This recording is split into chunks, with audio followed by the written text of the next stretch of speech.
Қайырлы күн, қымбатты көрермен. Сіздердің назарларыңызда Нөңнің кезекті сұхбаты. Бүгін бізде қонақта менің әріптесім, ақын «Сен үшін» кітабының авторы Бейсенқұлов Айбек Бақбергенұлы. Айбек Бақбергенұлы, сұхбатымызға қош келдіңіз. Сәлеметсіз бе, қайырлы күн, көп рахмет шақырғандарыңызға. Сұхбатымызды бастасақ, бірінші сұрағым, өзіңіз туралы қысқаша айтып өтсеңіз. Жақсы, мен 1991 жылы 9 қарашада Алматы облысы Шонжы ауданында Сұңқар ауылында дүниеге келгем. Сен үшін кітабы туралы айтып өтсеңіз. Бұл кітап тәуелсіздіктің 30 жылдығы мерекесіне орай, мерекенің қарсаңында желтоқсан айында Алматы қаласының әкімдігімен Қазақстан жазушылар одағының қолдауымен арнайы комиссия құрылып, осы барынша жастардың тәуелсіздік құрдастарының 30-ға жуық осындай кітабын шығарып берген болатын.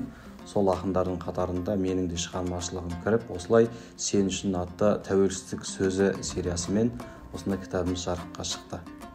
Өте керемет. Кітабыңыз ең алғашқы және соңғы да осы кітап болмасын. Көптеген кітабыңыз жарыққа шыға беруіне тілектеспіз. Енді сізді ақын деп таныстырып жатырмыз. Бір ауыз өзіңізден өлең сұрасақ. Көп рахмет. Енді осы кітап «Сен үшін» деп аталғаннан кейін, жалпы «Сен үшін» деген ұғымның астарында кең ұғым жатыр, жалпы ауқымды тақырып болсын деп алдым. «Сен үшін» деген өлеңді оқып берейін. Сен үшін ақпанмын мен, саған ғана сырымды ақтардым мен. Сәлем беріп келемін атқан күнмен, қоштасып кете барам батқан күнмен. Сен үшін сәуірмін мен, сезесің бе, сенімен ауырдым мен. Басқа жанды сүймейді жаным мүлдем, кімнен нашар екенмін тәуіргімнен. Сен үшін маусыммын мен, сағынамын деп жүріп таусылдым мен. Әлсін жылап, кей кезде әлсін күлгем, кейде шықпай қалады даусым мүлдем. Сен үшін қарашамын, менің де бар шығарау алашағым, бәрін көргім келеді тамашаның, бақыт үшін күресем таласамын. Өте керемет, рахмет. Өз мамандығыңызбен мақтанасыз ба? Біздің мамандық барша мамандықтардың ішіндегі ең абзал мамандықтардың бірі деп ойлаймын. Мағжан Жұмабаев айтпақшы, алты алаштың басы қосылса төрдегі орын ұстаздікі дейді. Соның ішінде осы мұғалім мамандығының ішінде сізбен біздің қатар жүрген ұлы жол, ол қазақ тілі мен әдебиеті мамандығы. Ұстаз болғаныма, соның ішінде қазақ тілі мен әдебиетші болғаныма қатты қуанамын және мақтанамын. Ақындыққа қалай келдіңіз? Жалпы шығармашылық жүріп өткен жолыңыз туралы айтып берсеңіз.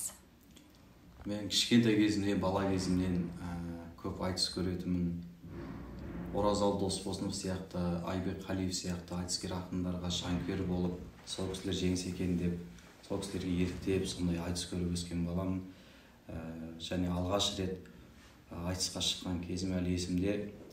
6-шы сынып оқып жүрген кезде біздің сынып жетекшіміз әрі қазақ тілі мен әдебиеттен сабақ беретін Динара деген апайымыз болды. Динара Әкімбердіқызы. Сол кісі бір күні сыныпқа кіріп келіп, балалар, бізде Талғарда аудандық оқушылар айтысы болады екен, Жамбыл айтысы.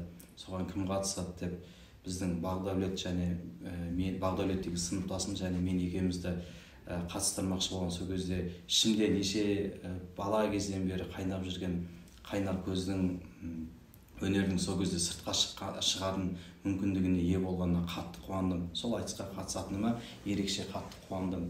Сөйтіп 6-шы сыныптар біз алғаш рет сол айтысқа барып қатысып көрдік, қалай болатындығын. Сөйтіп 7-ші сыныпта келесі жылы мен барып аудандық айтыстан бас жүлдені алып, ары қарай облысқа барып, осылай бұлақ көрсең көзің аш дейді ғой, сондай көреген ұстаздарымыздың арқасында біздің өнер бұлағының көзі ашылып, сонау айтыс деген жалпы өнер жолы деген өлеңнің жолына солай кіріп кетті. Осылайша қалыптасып келе жатыр. Бірақ дегенмен соңғы жылдары мен айтысқа қарағанда көбінесе осы өлең жазуға көңіл бөліп жүрмін.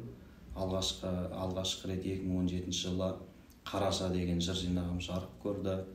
Араға 2 жыл салып Махаббат маусымы деген кітабымыз шықты, шағын Осылайша шығармашылықты қолдан келгенше ақырындап алып келе жатырмыз. Мектепте қандай оқушы болдыңыз? Мектепте барынша үлгілі оқушы болуға тырыстым. Білім жағынан да, тәртіп жағынан да шамамыздың келгенше қатты керемет оқымасақ та, жалпы жақсы оқыдық деп айта аламын. Соның ішінде тілге байланысты пәндерге, тарихқа жақын болдым. Қазақ тілі әдебиетке, орыс тіліне деген сияқты сондай пәндерге жақын болып өстім. Содан кейін біз мектепте қоғамдық іс-шараларға көп қатысатынмын. Кез келген іс-шараға өлең оқитынмын, жүргізуші болатынмын деген сияқты солай атсалысып өстік. Ойыңыздағы өнер бақ па әлде бап па? Жалпы өнер деген дүниені енді қаншама халықтың арасынан таңдап қондырғаннан кейін бақ деп есептеймін. Және сол бақты өз деңгейінде бағалап, өз деңгейінде шыңдай білу керек. Себебі бағалай білмегенге бақ қонбайды, қуана білмегенге құт қонбайды деп жатады.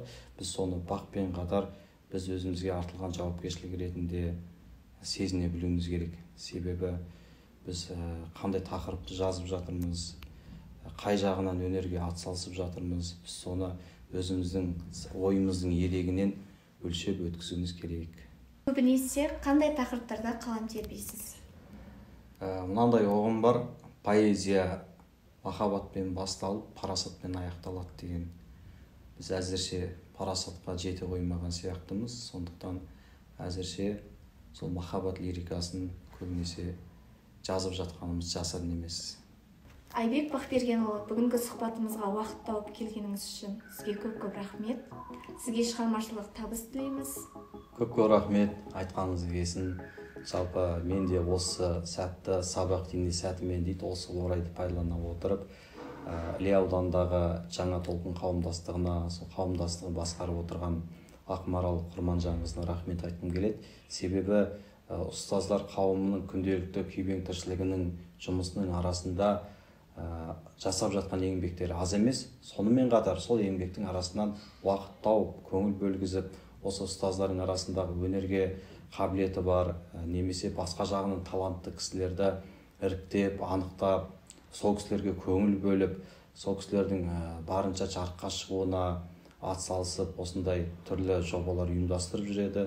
Сізбен екеуміздің бүгінгі сұхбатымыз да соның айқын дәлелі. Сондықтан сіздерге де көп-көп рахмет, шығармашылық табыс тілеймін сіздерге де. Рахмет. Осымен біздің сұхбатымыз аяқталды.